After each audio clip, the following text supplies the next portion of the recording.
Vamos imaginar a seguinte cena.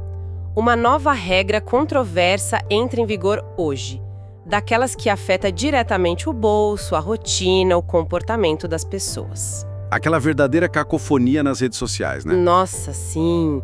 O caos imediato, a gente lê comentários do tipo, sei lá, isso é um absurdo moral. Aham. Ou então alguém diz, bom, foi aprovado no Congresso, então a gente tem que cumprir.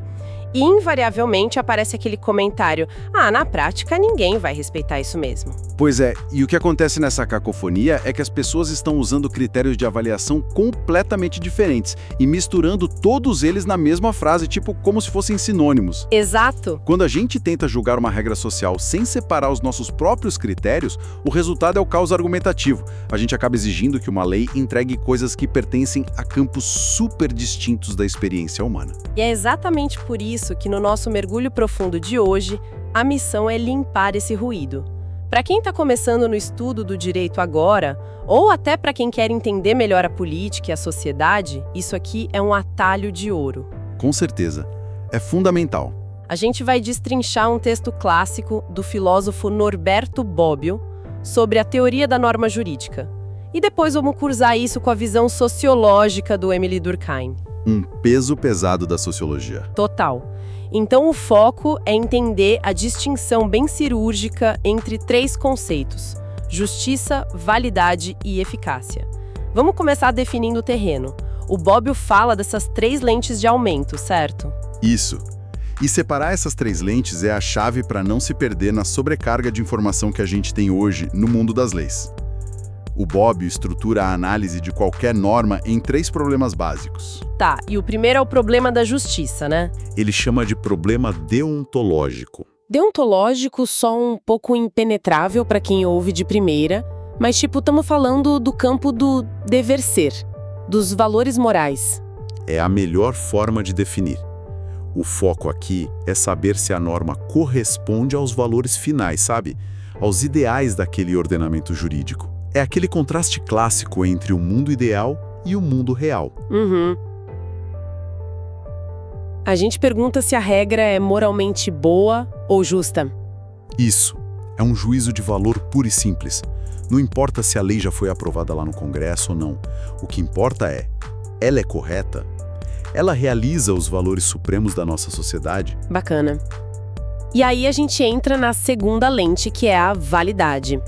Nas fontes, o Bobbio classifica isso como problema ontológico. Isso. Ontológico remete à filosofia antiga, né? O estudo da natureza do ser.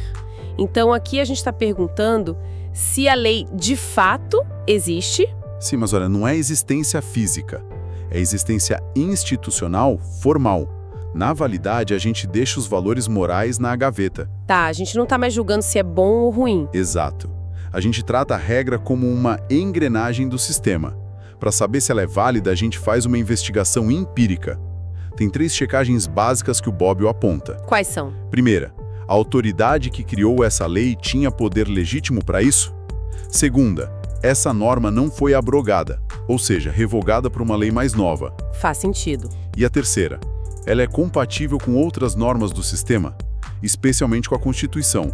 Porque se tiver uma contradição hierárquica, a norma inferior cai, né? Ela não pode ser válida. Perfeito. É literalmente um teste de laboratório sobre o processo, não sobre o mérito da lei. Muito bom. O que nos leva para a terceira lente, que tira a gente do papel e joga para o mundo real, que é a eficácia. O problema fenomenológico. O mundo dos fenômenos, daquilo que a gente observa nas ruas. Isso. Onde a gente vê como as pessoas se comportam. Exatamente. A eficácia foca estritamente no comportamento sociológico.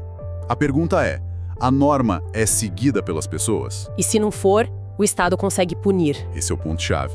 Nos casos de violação, a autoridade consegue impor a sanção. Porque uma lei que todo mundo ignora e ninguém é punido, é uma lei ineficaz. Não importa o que está escrito no Diário Oficial. Deixa eu tentar trazer isso para uma analogia bem do dia a dia, para ancorar esses conceitos para quem está nos acompanhando. Imagina um manual de regras de um condomínio. Ótimo exemplo. A justiça seria aquela discussão acalorada na Assembleia sobre proibir cachorros no prédio. Saber se isso é ético, se é bom para o bem-estar dos moradores, se é justo com os animais. E a validade seria verificar se o síndico tinha o poder de escrever essa proibição sozinho no livro. Exato. Porque se a convenção exigia, sei lá, 2/3 dos votos e ele fez sozinho, a regra é inválida. Ela não existe formalmente mesmo estando impressa lá no mural. E a eficácia seria a gente olhar as câmeras do elevador no dia seguinte. Os vizinhos pararam de descer com os cachorros ou tá todo mundo ignorando o aviso, passeando com o bicho e o síndico finge que não veio para evitar barraco? Pois é. Se for isso, a eficácia é 0. O fascinante aqui é notar que esses 3 critérios resolvem problemas diferentes. A justiça lida com a filosofia moral, a validade com a técnica jurídica e a eficácia é pura sociologia. Mãos dadas. Uma lei boa seria justa, válida e eficaz ao mesmo tempo. Seria o cenário perfeito. Mas o Bobbio é categórico ao dizer que elas são totalmente independentes. E aí a gente vê uns choques gritantes.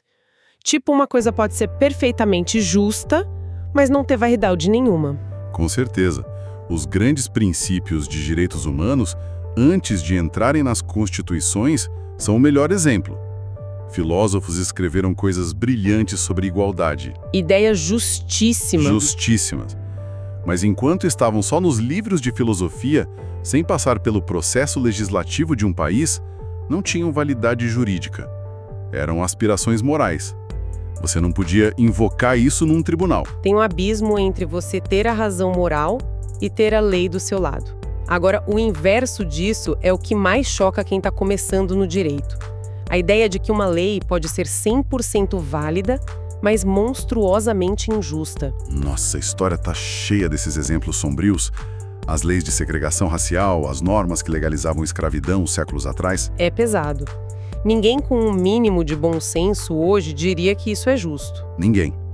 Mas se a gente analisar tecnicamente o sistema daquelas épocas, muitas dessas regras vieram das autoridades certas, seguiram os ritos parlamentares e não feriam as constituições vigentes. Ou seja, eram válidas. Eram válidas. A validade técnica não blinda o sistema contra a crueldade ou a injustiça extrema. Isso dá um nó na cabeça.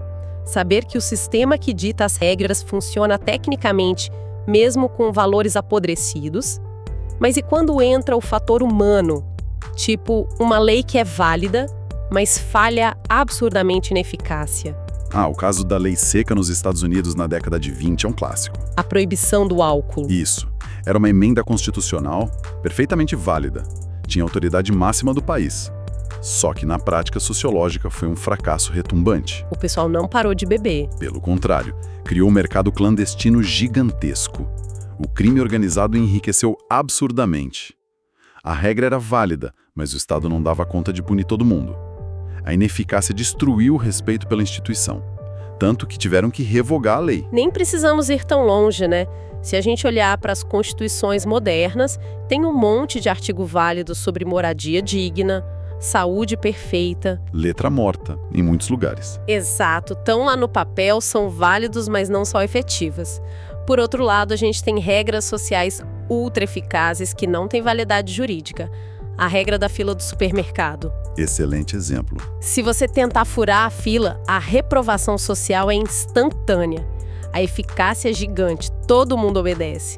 Mas nenhum promotor vai te indiciar por furar a fila. Não tem validade legal. E lidar com essa dependência, ver leis injustas em vigor ou boas regras sendo ignoradas, gera muita frustração. E por causa dessa frustração, historicamente, muitos pensadores tentaram forçar uma união entre esses 3 critérios. Os famosos reducionismos que o Bobbio critica. Isso. As armadilhas teóricas de quem está começando e até de filósofos antigos. A tentação de simplificar tudo. Vamos passar por esses 3 grandes reducionismos para a audiência entender bem. O primeiro é o direito natural, que tenta reduzir a validade à justiça. Eles dizem que uma lei só é lei se for moralmente justa. É a máxima de que a lei injusta não é lei, é corrupção da lei.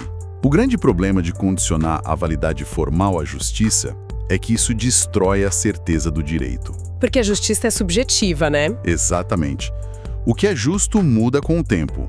O próprio Bobbio lembra que, para o Kant, A liberdade era o estado natural e justo do ser humano.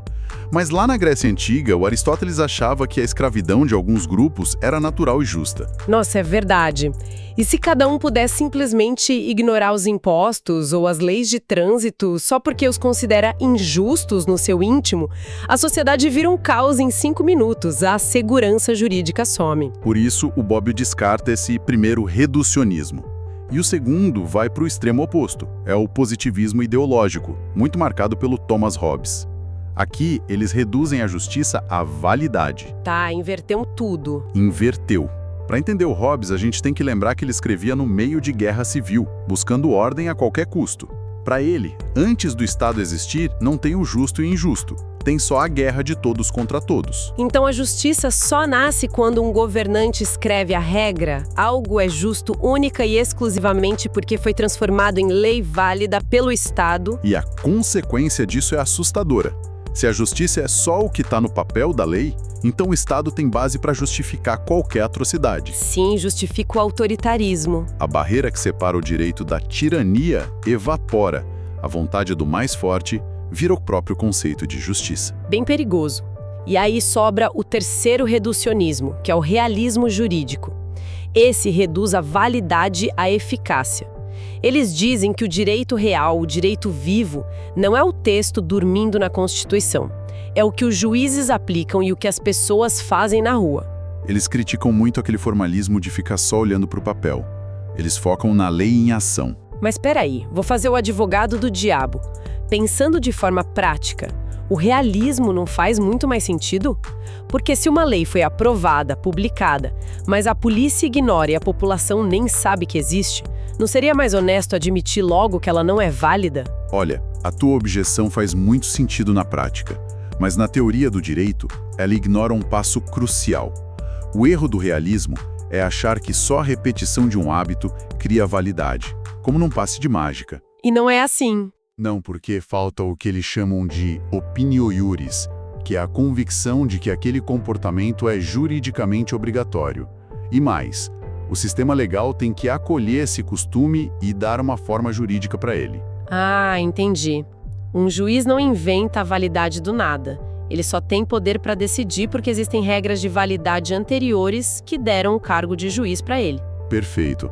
Sem o esqueleto institucional que dá poder ao juiz, o costume da rua é só um fato solto. O direito à informação precisa ganhar o carimbo formal da validade. Isso cria uma ponte fascinante para o nosso segundo autor. Se um costume só vira lei quando o sistema absorve ele, por que o sistema escolhe absorver certas práticas e não outras? É aí que entra a visão genial do Émile Durkheim. Isso. Ele tira a gente da discussão técnica dos tribunais e obriga a olhar para a base da sociedade. O Durkheim revoluciona isso ao dizer que o direito não é só uma ferramenta artificial. Ele é o símbolo visível de um negócio interno e invisível das sociedades, que é a solidariedade social. Então, as leis são meio que um espelho dos costumes que já estão consolidados. Exatamente. Onde tem vida social duradoura, tem regra. O direito é só a organização mais firme disso. E ele usa o tipo de direito que predomina num país como um termômetro para entender as relações humanas dali. E ele divide isso em 2 grandes modelos, né? O primeiro é o que a gente chama de direito penal hoje, mas ele chama de direito repressivo. Isso, o direito repressivo, que reflete a solidariedade mecânica. Mecânica tipo engrenagem mesmo. Pense em engrenagens simples operando iguais. Nas sociedades mais tradicionais ou antigas, as pessoas fazem as mesmas coisas, têm a mesma religião, os mesmos valores. A consciência coletiva é muito forte e homogênea. Todo mundo concorda sobre o que é certo e errado. Nesse cenário, o crime não é só um prejuízo financeiro. O crime é um choque violento contra os sentimentos de toda a comunidade. Ofende a alma do grupo. Entendi. Por isso que a punição é tão pesada. Por isso a resposta é repressiva. A função da pena não é reabilitar o cara. Sociologicamente, a função da pena é curar a sociedade. É aplicar a dor no infrator para mostrar para todo mundo que os valores do grupo continuam firmes e soberanos. Mantém a coesão. Faz muito sentido. Mas conforme a humanidade vai crescendo, as cidades inflam, fica tudo mais complexo, a gente migra para o segundo modelo, que é o direito restitutivo. Contratos, direito civil. Isso, que espelha a solidariedade orgânica. A metáfora orgânica é vital. Imagina o corpo humano. O coração faz uma coisa, o pulmão faz outra, eles são super diferentes. Mas um precisa do outro para sobreviver. Exato. Na sociedade moderna, com a divisão do trabalho, a gente é muito especializado. O engenheiro de software não sabe plantar feijão. O agricultor não programa aplicativo. Nós temos crenças diferentes, vidas diferentes, mas dependemos uns dos outros. E aí, como o direito age quando alguém quebra uma regra? Porque, se uma transportadora quebra o contrato com uma loja, ninguém acha que isso ofendeu os deuses ou destruiu a moral do país. Pois é, a reação muda completamente. O objetivo do direito restitutivo não é causar dor para vingar a sociedade. O foco é a restituição. É consertar a engrenagem que quebrou e devolver o dinheiro ou a situação ao que era antes. O foco é garantir que essa teia gigante de dependência continue funcionando. Exatamente. Sabe, isso muda muito a forma como a gente olha para um simples contrato comercial. A visão mais cínica do mercado diz que somos todos egoístas fazendo cálculos frios de lucro. E que o contrato é só um acordo temporário entre egoísmos. Mas o Durkheim explode essa visão, né? Explode totalmente. É uma refutação elegantíssima da sociologia. Ele diz que nem tudo no contrato é contratual. Como assim? Para que dois executivos sentem numa mesa e confiem num papel que estão assinando, precisa existir um mundo de regras não escritas antes daquilo. A confiança, a condenação moral da fraude, os limites do que pode ser vendido. Tem toda uma base de moralidade que valida esse ato.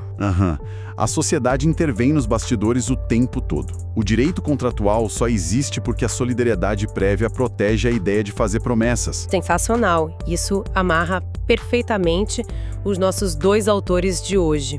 A validade, lá do Bobbio, não flutua num vácuo burocrático.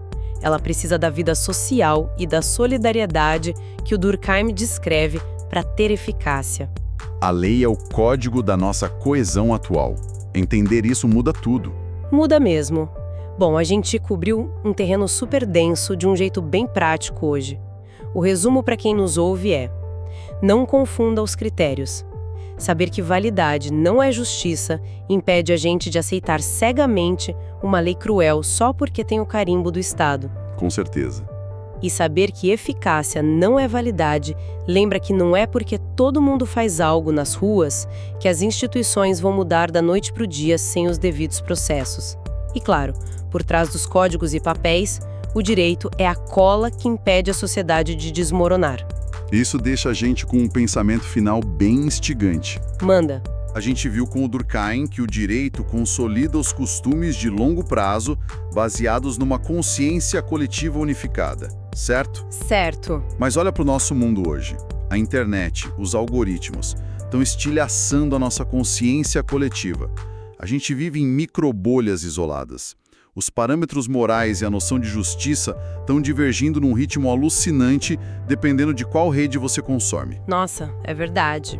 Fica cada um no seu mundo. Então a grande provocação é: como o sistema jurídico, que é por natureza lento, focado na estabilidade, vai se manter válido e eficaz nas próximas décadas? Quando a própria base sobre o que é certo e errado está se desfazendo, né? Exatamente. Será que o código escrito aguenta o tranco de uma sociedade que perdeu seus costumes em comum? Esse é o grande teste do nosso século.